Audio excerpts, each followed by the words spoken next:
Hello everyone, welcome back to my channel. So guys, आज हम पढ़ने वाले हैं अबाउट द माइस्थीनिया ग्रेविस, जो कि एक न्यूरोलॉजिकल डिसऑर्डर है, न्यूरोलॉजिकल कंडीशन है जो कि हमारा न्यूरोमस्कुलर जंक्शन है उसको टारगेट करती है। सो आज के इस वीडियो में मैंने पूरी कोशिश करी है कि आपको माइस्थीनिया ग्रेविस की पैथोलॉजी, नॉर्मल जो फिजियोलॉजी होती है न्यूरोमस्कुलर ट्रांसमिशन की, जंक्शन की, वो आपको मैं पूरे अच्छे तरीके से समझा सकूँ और आपके बिल्कुल जो कंसेप्ट हैं वो यहाँ पे क्लियर हो जाए।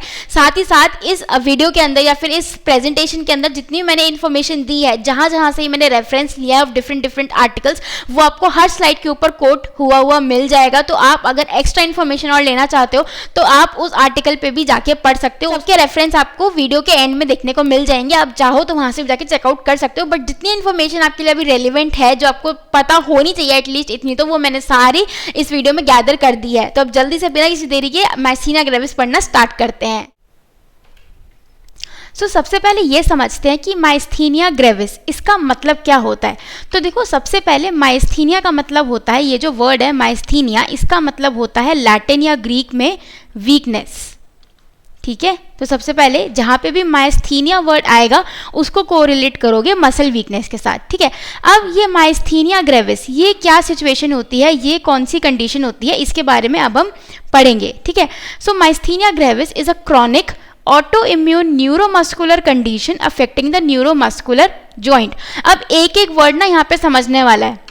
सबसे पहला क्या है, क्रॉनिक, यानी कि एक्यूट नहीं है, एकदम से नहीं आती है कंडीशन, धीरे धीरे ओवर द टाइम डेवलप होती रहती है और लॉन्ग टर्म चलती है, यानी कि क्रॉनिक होती है। ऑटो इम्यून है, यानी कि खुद का ही बॉडी का इम्यून सिस्टम खुद के लिए ही परेशानी खड़ी कर देता है, ऑटो इम्यून है। न्यूरोमस्कुलर कंडीशन, यानी कि नर्व और मसल को इन्वॉल्व करती है, और उसमें भी कौन से वाले पार्ट को, न्यूरोमस्कुलर जंक्शन, जिसको हम NMJB कहते हैं, न्यूरोमस्कुलर जंक्शन। तो बेसिकली माइस्थीनिया ग्रेविस एक ऐसी मेडिकल कंडीशन है, एक ऐसी न्यूरोलॉजिकल कंडीशन है रादर, जो कि हमारे न्यूरोमस्कुलर जंक्शन को अफेक्ट करती है। ठीक है, और इसके क्या क्या कैरेक्टरिस्टिक है, ये क्रॉनिक होती है और ये ऑटो इम्यून डिसऑर्डर या डिजीज होती है। ठीक है, जैसा कि मैंने आपको प्रीवियस स्लाइड पे बताया था कि ये जो कंडीशन है ये हमारे न्यूरोमस्कुलर जंक्शन को अफेक्ट करती है। अब न्यूरोमस्कुलर जंक्शन क्या होता है, इसके बारे में डिटेल में मैंने आपको एक वीडियो में पढ़ाया है about the normal physiology of the neuromuscular junction and the transmission eight the neuromuscular junction. तो न्यूरोमस्कुलर जंक्शन क्या होता है बच्चों, कि जैसे ये एक नर्व है, ठीक है, ये नर्व एंडिंग है, ऐसा समझ लेते हैं। ठीक है, और यहाँ पे आपकी मसल आ रही है। ठीक है, ये आपका मसल का पार्ट है। तो नर्व और मसल के बीच का जो ये जंक्शन है, इसे हम कहते हैं इन टोटल न्यूरोमस्कुलर जंक्शन। ठीक है, अब जब इस जंक्शन में कोई प्रॉब्लम आ जाती है किसी भी तरीके की, तो उस कंडीशन को हम कहते हैं न्यूरोमस्कुलर जंक्शन पैथोलॉजी। एंड उनमें से भी एक कंडीशन कौन सी आती है आपकी, माइस्थीनिया ग्रेविस। ठीक है, इसको शॉर्ट में हम MG कहते हैं। सो it is the most common disorder affecting the neuromuscular junction. ठीक है, तो न्यूरोमस्कुलर जंक्शन में बहुत सारी कंडीशंस आती हैं, बट उनमें से जो मोस्ट कॉमन है वो कौन सी होती है, आपकी माइस्थीनिया ग्रेविस। ठीक है, तो जहां पे भी माइस्थीनिया ग्रेविस का नाम सुनोगे, इसको कोरिलेट कर लेना हमेशा न्यूरोमस्कुलर जंक्शन ट्रांसमिशन के साथ। ठीक है, so it is a defect in the transmission of nerve impulses to muscles at the neuromuscular junction. अब ऑब्वियसली न्यूरोमस्कुलर जंक्शन पे काम क्या होता है कि जो आपकी इंपल्सेस हैं वो नर्व से मसल में ट्रांसफर होंगी। अब यहाँ पे ये दोनों का पॉइंट हो रहा है, तो यहाँ से इंफॉर्मेशन नीचे जाएगी मसल के पास, तभी तो मसल कॉन्ट्रैक्ट करना स्टार्ट करेगी। जब तक उसमें नर्व के थ्रू मैसेज नहीं आएगा कि भाई अब शुरू हो जाओ, स्टार्ट करना, तुम्हें कॉन्ट्रैक्शन करनी है, तो जब तक ये इंपल्स कैरी नहीं होगी तो मसल कॉन्ट्रैक्ट कैसे करेगी, राइट। तो ये जो डिफेक्ट आता है इस पूरी फिजियोलॉजी के अंदर, वो डिफेक्ट हमें देखने को मिलता है माइस्थीनिया ग्रेविस में। ठीक है, एपिडेमियोलॉजी की बात करें तो इसका प्रिवलेंस है, इट इज अबाउट 150 to 200 पर million cases. It affects all ages but not uniformly. अब छोटे से लेके बड़े तक सबको माइस्थीनिया ग्रेविस हो सकता है, बट ये डिफरेंस रहता है, किसी को ज्यादा इफेक्ट करेगा, किसी एज ग्रुप को कम इफेक्ट करेगा, बट करेगा ये सबको इफेक्ट। ठीक है, सो माइस्थीनिया ग्रेविस को हम यूजुअली क्या कहते हैं, it is a disorder of young women and older main. ठीक है, जो लड़कियां हैं उनमें यंगर फीमेल्स में देखने को मिलता है, and older main. Older main कैसे रखो कि भाई अमिताभ बच्चन को भी माइस्थीनिया ग्रेविस था। ठीक है, था कि है शायद उनको, अभी अब तो नहीं है शायद। ठीक है, तो अमिताभ बच्चन को भी माइस्थीनिया ग्रेविस है। तो ऐसे आप रख सकते हो कि जो ओल्ड मैन होते हैं उनमें माइस्थीनिया ग्रेविस देखने को मिलता है, और इसका उल्टा फीमेल्स में जो यंगर वुमेन है, फीमेल्स है, उनमें ही देखने को मिलता है। और इनके जो बीच का रेशो रहता है वो कितना रहता है, वो रहता है नियरली 3:1। ठीक है। Incidence rate has a bimodal distribution. अब यहाँ पे एज बता रखी है, तो फीमेल्स में 30 to 50 के अराउंड रहता है ये, और मेल्स में 60 to 89 ईयर्स के एज में रहता है।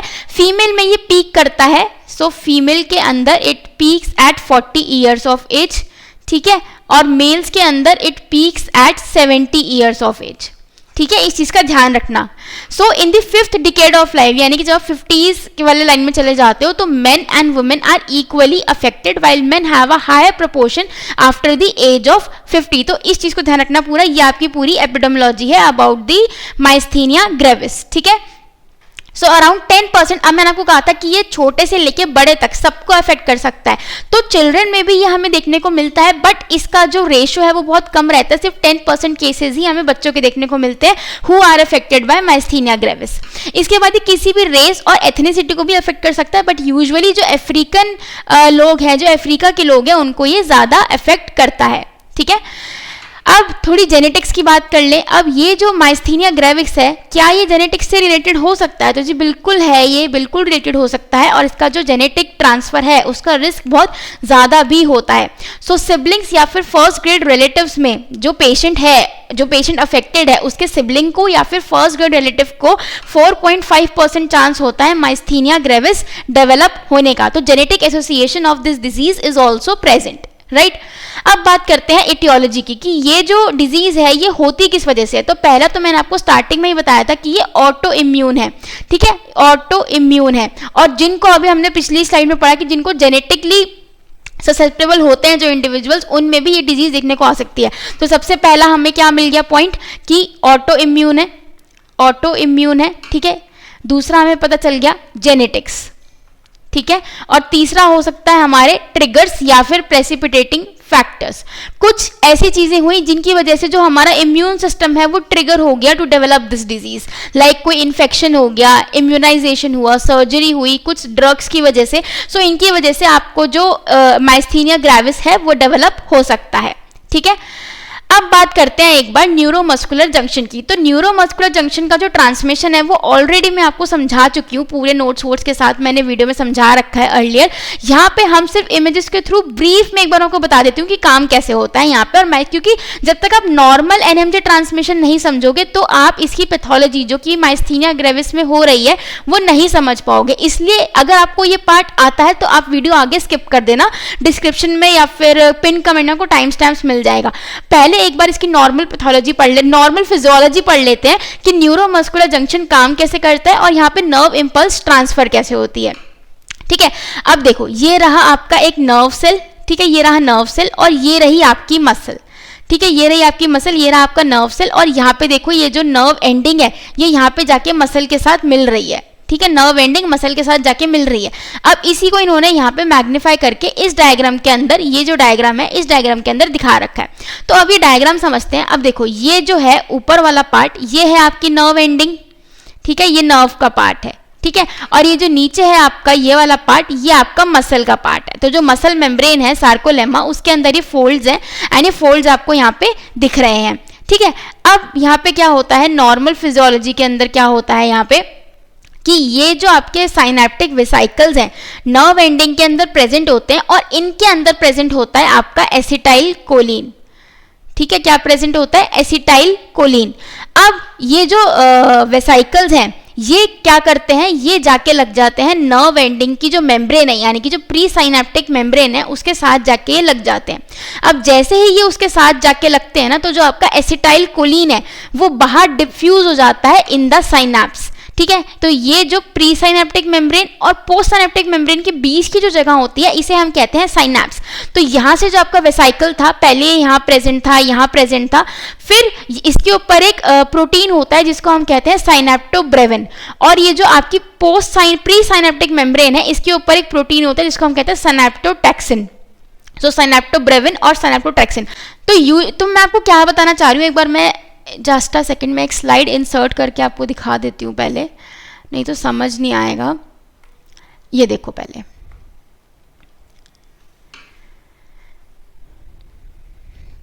सो देखो यहाँ पे ये आपका एक नर्व फाइबर है, ठीक है, ये आपका एक नर्व फाइबर है, ठीक है, ये है आपकी मसल मेम्ब्रेन, ठीक है, ये है आपकी मसल मेम्ब्रेन,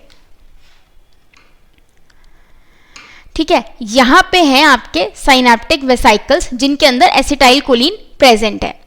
ठीक है, तो ये हो गई आपकी नर्व और ये हो गया आपका मसल। तो ये हो गया आपका प्री साइनेप्टिक मेम्ब्रेन। ठीक है, this is your pre synaptic membrane and this is your post synaptic membrane which is formed by the muscle. ठीक है, ये दोनों चीजें क्लियर हो गई और इनके बीच का ये जो स्पेस है it is known as synapse. ठीक है, ये बेसिक एक आपने फिजियोलॉजी या उसके अंदर भी पढ़ा होगा, बेसिक स्ट्रक्चर है पूरा न्यूरोमस्कुलर जंक्शन का। अब क्या होता है कि यहाँ पे देखो ये पूरा नर्व फाइबर है। ठीक है, तो यहाँ से डीपोलराइजेशन की वेव आई। ठीक है, डीपोलराइजेशन की वेव आई तो यहाँ पे ना सोडियम चैनल्स होते हैं। अब जब डीपोलराइजेशन होगा तो क्या होगा कि यहाँ का जो सोडियम था, जो सोडियम बाहर था वो अंदर की तरफ आ जाएगा। ठीक है, सोडियम अंदर की तरफ आ जाएगा। ठीक है, तो इसकी वजह से क्या होगा, ये जो सोडियम अंदर क्यों आया, क्योंकि यहाँ से डीपोलराइजेशन आ रहा था। ठीक है, डीपोलराइजेशन हुआ, ये यहाँ तक आ गया नर्व एंडिंग तक, तो जो आपके सोडियम चैनल्स थे वो ओपन अप हो गए एंड नाउ सोडियम का इन्फ्लक्स हो रहा है। सोडियम का इन्फ्लक्स होने की वजह से क्या हो रहा है, सोडियम का तो इन्फ्लक्स हो रहा है तो उसकी वजह से यहाँ पे जो कैल्शियम चैनल्स थे ये एक्टिवेट हो गए। कैल्शियम चैनल्स एक्टिवेट हो गए तो जो कैल्शियम चैनल्स थे वो भी अंदर की तरफ इन्फ्लक्स करने लग गए। ठीक है, तो कैल्शियम चैनल भी हमारे अंदर जाने लग गए। अब देखो क्या होता है, यहाँ पे मैं दिखा देती हूँ आपको। अब जैसे समझो ये आपका एसिटाइल कोलिन का वेसिकल है। ठीक है, this is the acetyl choline vesicle. ये जो रेड डॉट बना रखी है मैंने, इसको यहाँ पे मैंने एक्सपैंड कर दिया। इसके ऊपर एक प्रोटीन होता है, इसके ऊपर एक प्रोटीन होता है जिसे हम कहते हैं साइनेप्टोब्रेविन। साइनेप्टोब्रेविन। ठीक है, तो और ये जो प्री साइनेप्टिक मेम्ब्रेन है, ये वाली जो मेम्ब्रेन है, यहाँ पे एक और प्रोटीन होता है। ठीक है, यहाँ पे एक और प्रोटीन होता है जिसे हम कहते हैं साइनेप्टोटैक्सिन। ठीक है, तो अब ये मैंने क्यों बताया है कि जैसे ही कैल्शियम अंदर जाता है, कैल्शियम का इन्फ्लक्स होता है, तो उसकी वजह से क्या होता है कि इसके ऊपर जो साइनेप्टोब्रेविन लगा होता है, साइनेप्टोब्रेविन लगा होता है एसिटाइल कोलिन के वेसिकल पे, वो जाके लग जाता है यहाँ पे। यानी कि ये पूरा एसिटाइल कोलिन का मॉलिक्यूल यहाँ आके लग जाता है साइनेप्टोटैक्सिन के ऊपर। जैसे कि ये नर्व एंडिंग है तो ये जो एसिटाइल कोलिन है ये यहाँ पे आके लग जाता है। अब जैसे ही ये प्री साइनेप्टिक मेम्ब्रेन पे जाके लगता है, प्री साइनेप्टिक मेम्ब्रेन पे जैसे ही जाके लगता है, ये देखो इस तरीके से, तो ये जो एसिटाइल कोलिन है ये बाहर आ जाता है इन द साइनैप्स। ठीक है, तो इससे पहले देखो, इससे पहले ये इतनी कहानी हुई है कि सोडियम चैनल ओपन हुए हैं, कैल्शियम चैनल ओपन हुए हैं, साइनेप्टोब्रेविन और साइनेप्टोटैक्सिन आपस में मिले हैं, जिसकी वजह से ये जो एसिटाइल कोलिन है ये बाहर आया है। ये इस डायग्राम में नहीं दिखाया हुआ है बट आपकी क्लैरिटी के लिए मैंने ये बता दिया है। ठीक है, अब जैसे ही ये एसिटाइल कोलिन यहाँ बाहर आता है साइनैप्स के ऊपर, तो यहाँ पे देखो ये रिसेप्टर्स प्रेजेंट है। ये दिख रहे हैं इस तरीके से, ये receptor, these are called as acetylcholine receptors। ये रहा एसिटाइल कोलिन रिसेप्टर्स। अब ये जो रिसेप्टर्स हैं ये क्या काम करते हैं कि ये इस एसिटाइल कोलिन को अपने ऊपर जोड़ लेते हैं।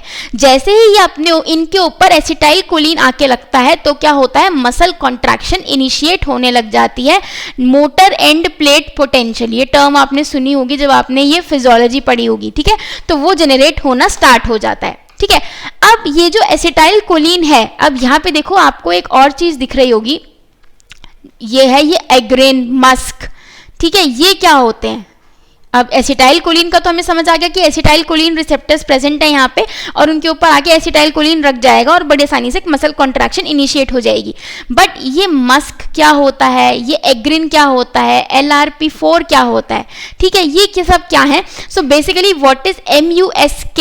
MUSK is muscle specific kinase. MUSK is muscle specific kinase.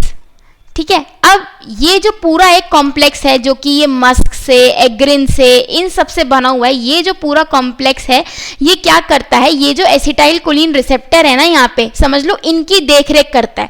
ठीक है, इनको बनाना, इनकी पूरी देखरेख करना कि कितने रिसेप्टर्स प्रेजेंट है, कितने नहीं है, कितने खराब हो चुके हैं, उनको हटाना है।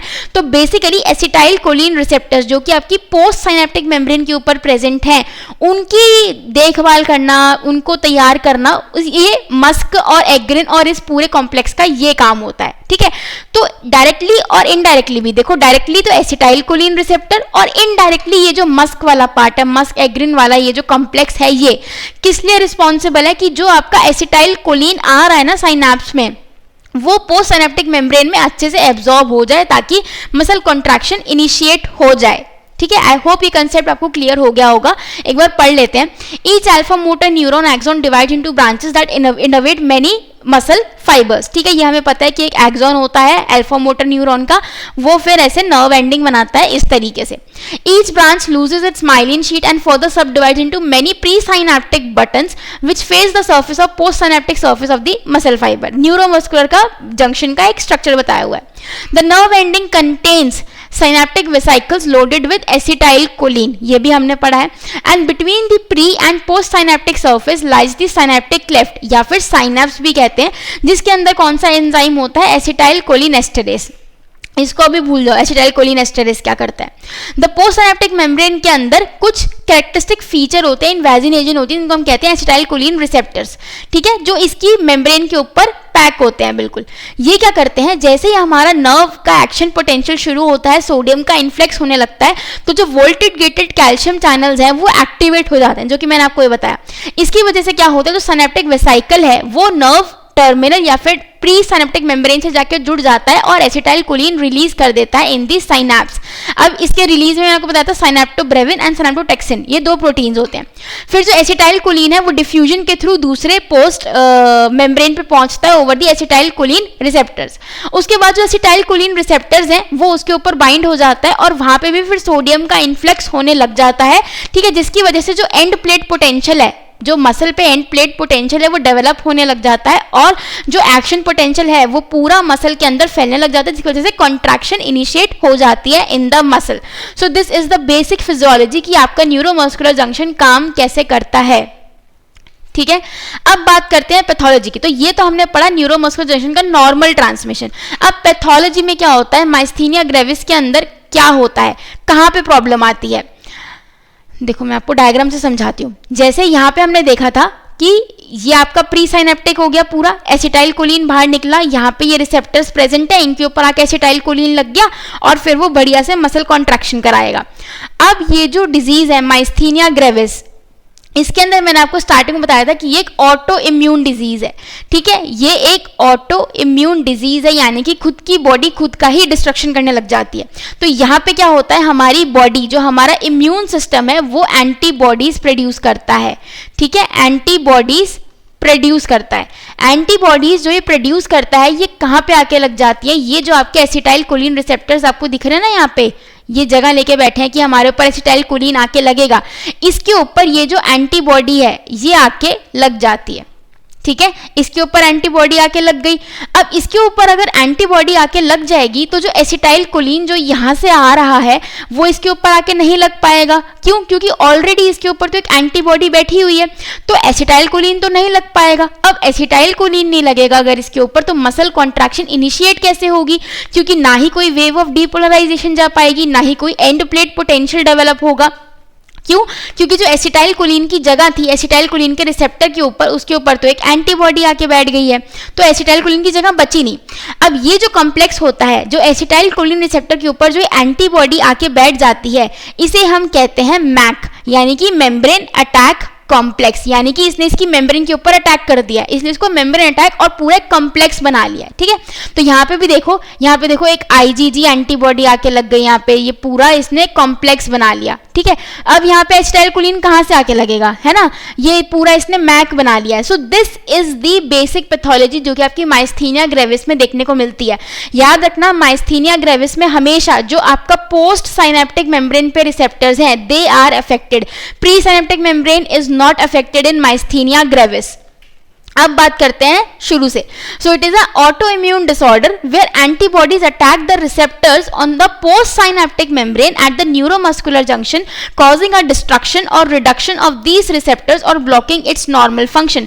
तो आई होप कि आपको अब ये पूरी स्टेटमेंट क्लियर हो गई होगी ये डायग्राम देखने के बाद, कि यहाँ पे एक ऑटो एंटीबॉडी आई जो कि हमारी बॉडी ने प्रोड्यूस करी, वो रिसेप्टर पे आके लग गई, तो जो एसिटाइलकोलिन रिसेप्टर पे आके लगता वो नहीं लग पाएगा क्योंकि उसकी जगह तो एंटीबॉडी आ गई है। अब ये जो एंटीबॉडी है ये रिसेप्टर के साथ मिलकर एक नया कॉम्प्लेक्स बनाती है जिसे हम कहते हैं मैक, यानी कि मेम्ब्रेन अटैक कॉम्प्लेक्स, जिसकी वजह से जो नॉर्मल फंक्शनिंग है वो पूरी तरीके से डिजास्टर में बदल जाती है, वो नहीं हो पाती। ठीक है, अब मैंने आपको बताया था कि जो न्यूरोमस्कुलर जंक्शन होता है उसके ऊपर रिसेप्टर्स प्रेजेंट होते हैं। एक मैंने आपको बताए थे एसिटाइलकोलिन रिसेप्टर और दूसरा मैंने आपको ये मस्क वाला बताया था जिसमें पूरा एक कॉम्प्लेक्स था।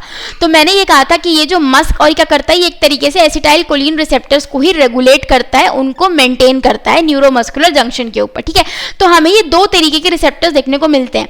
अब माइस्थीनिया ग्रेविस में मैंने आपको ये तो बता दिया कि जो एसिटाइलकोलिन रिसेप्टर्स हैं ये अफेक्टेड होते हैं, पर साथ ही साथ ये जो आपका मस्क वाला पार्ट है, ये वाला जो पार्ट है ये भी अफेक्टेड होता है माइस्थीनिया ग्रेविस में in the same way as the acetylcholine receptors are affected.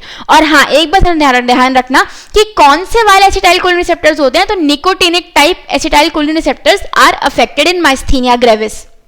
So classification of MG based on the pathology. तो देखो, जो आपकी एंटीबॉडी आके लगेगी ना, या तो वो एसिटाइलकोलिन वाले रिसेप्टर के ऊपर आके अटैच होगी या फिर वो ये जो मस्क वाला कॉम्प्लेक्स था इसके ऊपर आके लग जाएगी, बट ये रिलेटिवली रेयर होता है, सिर्फ 15% केसेस में ही देखा जाता है। तो इस तरीके से अगर मस्क पे आके एंटीबॉडी लगती है, so it is indirectly affecting the neuromuscular transmission. और अगर वो एसिटाइलकोलिन रिसेप्टर पे आके लग रही है एंटीबॉडी, तो जो कि 85% केसेस में देखा जाता है, so it is directly affecting the neuromuscular transmission. आगे मैं आपको और डिटेल में समझाऊंगी ये बात अभी। तो सबसे पहले एसिटाइलकोलिन का देखो, मैंने इसी डायग्राम से आपको समझा दिया था सारा। अब यहाँ पे ध्यान रखने वाली बात यह है कि मैंने आपको बोलता है यहाँ पे आपकी एंटीबॉडीज आके लग जाती हैं ओवर दीज रिसेप्टर्स, जैसे यहाँ पे लग रही हैं। तो कौन सी बॉडीज आके लगती हैं यहाँ पे, IgG1 एंड IgG3। कौन सी एंटीबॉडीज अगर कोई पूछ ले, ठीक है, तो ये तो एंटीबॉडीज आपकी आके लग जाती है। सेम जो मैंने अभी आपको सारा समझाया है इस डायग्राम के थ्रू, ठीक है, वो मैंने यहाँ पे थ्योरी में लिख दिया है, आप चाहो तो पॉज करके पढ़ सकते हो। वही सेम बातें हैं जो मैंने अभी आपको सारी समझाई हैं। ठीक है, अब हाँ, अब ये देखो, अब क्या हो गया कि यहाँ पे ये कॉम्प्लेक्स लगा हुआ है, ये एंटीबॉडी लगी हुई है इस रिसेप्टर के ऊपर। ठीक है, अब क्या होता है, एंटीबॉडी लगने से क्या हो गया, एक तो एसिटाइलकोलिन जो यहाँ पे आके अटैच होगा वो नहीं होगा, दूसरा क्या होता है कि ये इसका एंडोसाइटोसिस कर लेती है, यानी कि एंटीबॉडी लगने के बाद जो ये एसिटाइलकोलिन रिसेप्टर्स है इसका इंटरनलाइजेशन हो जाता है, यानी कि एंडोसाइटोसिस कर लेते हैं और डिग्रेडेशन हो जाता है, यानी कि एक तरीके से कि ये जो रिसेप्टर है ये टूट जाते हैं अंदर जाके, जिसकी वजह से मसल एक्टिवेशन है या जो मसल कॉन्ट्रैक्शन है वो भी नहीं हो पाता at the post synaptic membrane. तो यहाँ पे वही सारी चीजें लिखी हुई, यानी कि एंटीजेनिक मॉड्यूलेशन हो जाता है of these receptors. So antibody binding of the acetylcholine binding site of the acetylcholine receptor causes functional block of the acetylcholine receptor by interfering with the binding of the, वही same चीज जो मैंने आपको बताई है कि यहाँ पे एंटीबॉडी आके लग जाती है, एंटीबॉडी के लगने की वजह से क्या होता है, एसिटाइलकोलिन जो यहाँ पे आके लगता है वो नहीं लग पाता, जिसकी वजह से मसल कॉन्ट्रैक्शन या फिर मसल एक्टिवेशन जो है वो भी नहीं हो पा रही है। ठीक है, सो वही सेम चीज है, डिफरेंट डायग्राम्स के थ्रू आपको समझा रखी है।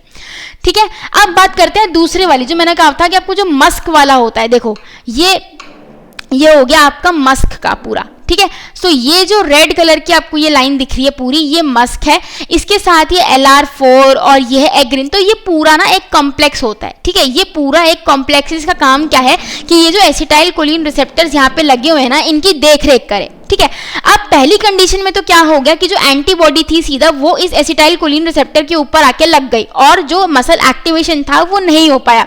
बट दूसरी चीज क्या हो सकती है कि वो जो एंटीबॉडी है वो एसिटाइलकोलिन पे तो आके नहीं लगी, बट वो इस मस्क वाले प्रोटीन के ऊपर आके लग गई एंटीबॉडी।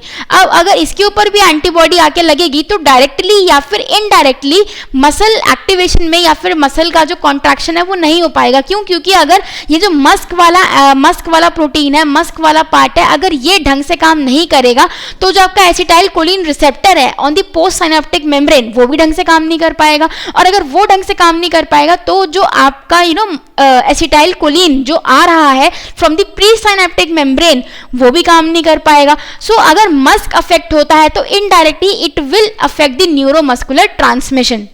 ये इस डायग्राम के थ्रू आपको मैंने यहाँ पे समझाने की कोशिश करी है, ठीक है। सो यहाँ पे ये देखो, ये नॉर्मल फिजियोलॉजिकल फंक्शनिंग है, ये तो चलो बाद में देखेंगे हम, हाँ इसको पढ़ लेते हैं। सो मस्क में क्या होता है, मस्क एंड LRP4 ये एक प्रोटीन का नाम है, इसमें कौन सी एंटीबॉडी लगती है आपकी, IgG4 टाइप की, ठीक है। तो इसमें क्या होता है कि ये जो एंटीबॉडी होती है ये इस कॉम्प्लेक्स के ऊपर आके अटैच हो जाती है, जिसका मेन काम क्या होता है कि ये एसिटाइल कोलिन रिसेप्टर की मेंटेनेंस करती है। अब ये मेंटेनेंस कर नहीं पाएगी, क्यों, क्योंकि इसके ऊपर आके तो ये IgG4 लगी हुई है, जिसकी वजह से जो एसिटाइल कोलिन रिसेप्टर्स हैं, निकोटिनिक एसिटाइल कोलिन रिसेप्टर्स हैं पोस्ट साइनेप्टिक मेम्ब्रेन के ऊपर, वो कम हो जाते हैं, और जैसे ही ये कम होंगे तो फिर वही दोबारा चीजें सारी शुरू हो जाएंगी, ठीक है, मसल का कॉन्ट्रैक्शन नहीं हो पाएगा। यही रीजन है इसकी पैथोलॉजी की वजह से कि पेशेंट फील्स वीकनेस, बट ये जो वीकनेस होती है ये पेनलेस होती है, इसमें पेन फील नहीं होता पेशेंट को, उसको बस बहुत फैटिगेबल वीकनेस फील होती है, पेन इसमें फील नहीं होता, इस चीज़ का ध्यान रखना। अब देखो एक कंपैरिजन है कि एक नॉर्मल न्यूरोमस्कुलर जंक्शन है, यहाँ पे देखो इसका एंड प्लेट पोटेंशियल कितना बढ़िया बन रहा है ना, end plate potential, motor end plate potential कितना बढ़िया बन रहा है इसका, ठीक है, सारे रिसेप्टर्स बढ़िया तरीके से काम कर रहे हैं। अब यहाँ पे देखो एंटीबॉडी लग गई आके, मतलब कुछ ढंग से हो नहीं रहा, तो ये देखो ये भी कितना छोटा हो गया, तो यहाँ पे ये वही चीज समझा रखी है, कंपेरिजन करा रखा है नॉर्मल न्यूरोमस्कुलर जंक्शन का and neuromuscular junction in myasthenia gravis की पैथोलॉजी के अंदर, ठीक है। अब इनके जो ये सब टाइप्स हैं माइस्थीनिया ग्रेविस के, वो हम पढ़ेंगे। तो देखो एक होता है early onset myasthenia gravis, late onset myasthenia gravis, thymoma associated myasthenia gravis, MuSK myasthenia gravis and LRP4 myasthenia gravis. तो अगर हम major sub groups based on the pathology, तो अगर हम पैथोलॉजी के बेसिस पे इसका क्लासिफिकेशन करें ऑफ माइस्थीनिया ग्रेविस पैथोलॉजी के बेसिस पे, तो हमें ये सब ग्रुप्स देखने को मिलते हैं। अब अर्ली ऑनसेट टारगेट एंटीजन क्या होता है, एसिटाइल कोलिन रिसेप्टर, लेट में भी acetyl Colin receptor and thymoma associated में भी एसिटाइल कोलिन रिसेप्टर। वेयर अगर मस्क वाला सब ग्रुप है तो ये किस पे अटैक करेगा, मस्क पे ही करेगा, ठीक है। LRP4 एक प्रोटीन है जो कि मस्क के साथ ही काम करता है, तो LRP4 प्रोटीन पर टारगेट करेगा। जेंडर रेशियो की बात करें तो अर्ली ऑनसेट में 3:1 है, मतलब फीमेल ज्यादा इफेक्टेड है, मेल में कम देखने को मिलता है। लेट ऑनसेट में फीमेल्स कम है, मेल्स ज्यादा है। थायोमा वाले में थोड़ा सा स्लाइटली ज्यादा होता है मेल्स में। मस्क वाला फीमेल्स में ज्यादा होता है, 1% इन मेल्स, और जो LRP4 वाला है वो फीमेल्स में ज्यादा होता है। पीक एज ऑफ ऑनसेट क्या होती है, अर्ली ऑनसेट माइस्थीनिया ग्रेविस की 3rd डिकेड, लेट ऑनसेट की इन द 60s, थायोमा वाले की 5th डिकेड, मस्क वाला is in 4th and LRP4 is less than 50।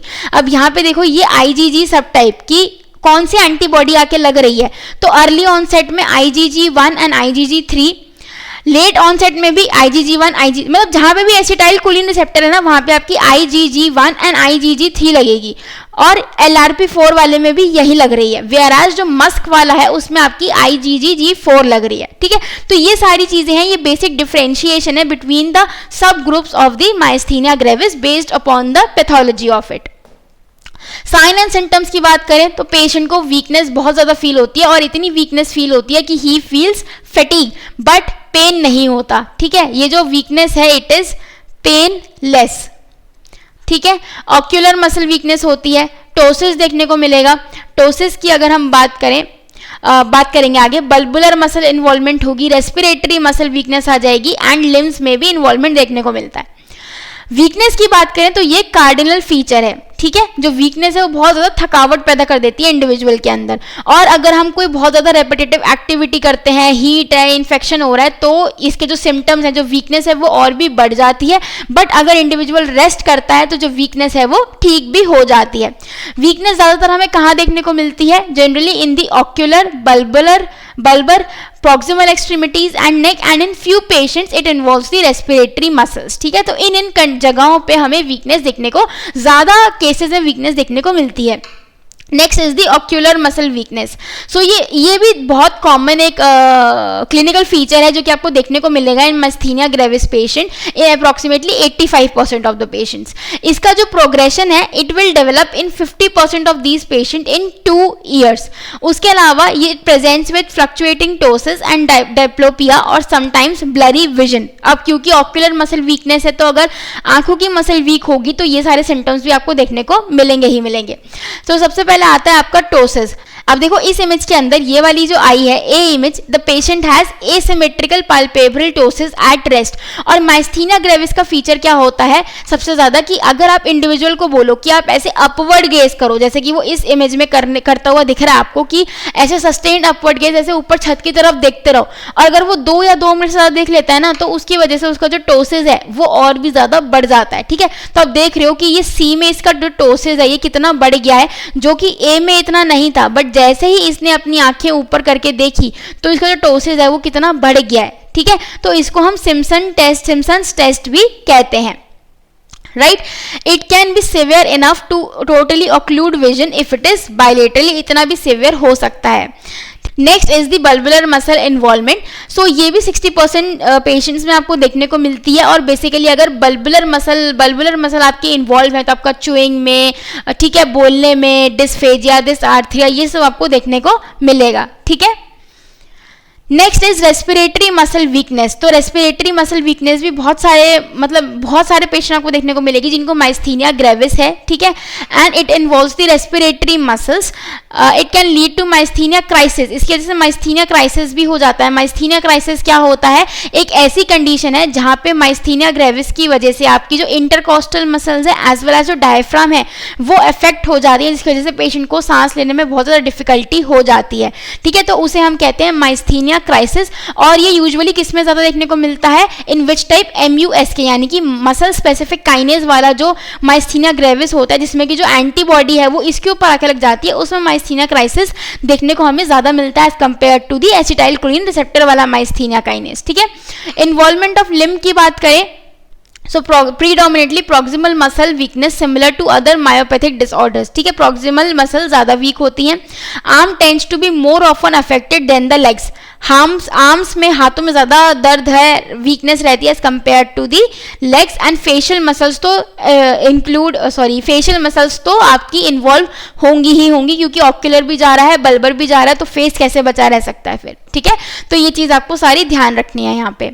There are no autonomic symptoms like palpitations, bowel or bladder disturbance that occur in MG, as it is only involve the nicotinic cholinergic receptors, nicotinic acetylcholinergic receptors। सिर्फ ये affected होते हैं, इसकी वजह से कोई भी autonomic symptom है वो आपको यहाँ देखने को नहीं मिलता।